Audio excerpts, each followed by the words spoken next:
Pre monsoon activity વચ્ચે વાતાવરણમાં એક અલગ વિચિત્ર કહી શકાય તેવો પલટો જોવા મળી રહ્યો છે. આકાશમાં વાદળછાયું વાતાવરણ છે, વાદળ ઘેરાયેલા છે, પરંતુ પવનોની દિશા બદલાયેલી છે અને એટલે અકળામણ વધતી જઈ રહી છે.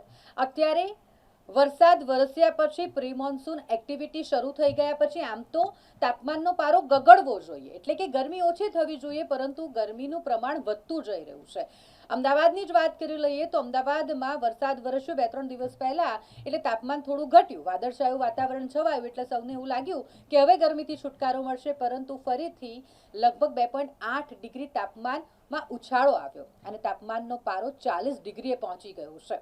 વડોદરામાં પણ એવો જ માહોલ આપણે જોઈ રહ્યા છે કે વાદળછાયું વાતાવરણ છે, પરંતુ પવનની દિશા બદલાયેલી છે, એટલે વરસાદ વરસતો નથી અને ગરમી વધતી જઈ રહી છે, બફારો વધતો જઈ રહ્યો છે, તાપમાન ઊંચું જઈ રહ્યું છે. આ એક વિચિત્ર બદલાવ અત્યારે આપણે વાતાવરણમાં જોઈ રહ્યા છે. પરંતુ 23 જૂન પછી ગુજરાતમાં સર્વત્રે વરસાદ વરસશે તેવી આગાહી કરવામાં આવી છે, એટલે કે ચોમાસું ખરેખર 23 જૂન પછી ગુજરાતમાં પ્રવેશશે અને સર્વત્ર વરસાદ આવશે તેવી સંભાવના છે. હાલ પૂરતી આજની જો વાત કરીએ તો આજે દક્ષિણ ગુજરાતમાં ભરપૂર વરસાદ વરસી રહ્યો છે. મેઘરાજા મન મૂકીને વરસી રહ્યા છે. એ સુરત હોય, તાપી હોય, નવસારી હોય, વલસાડ હોય, તમામ જગ્યાઓ પર અત્યારે ધોધમાર વરસાદ વરસી રહ્યો છે.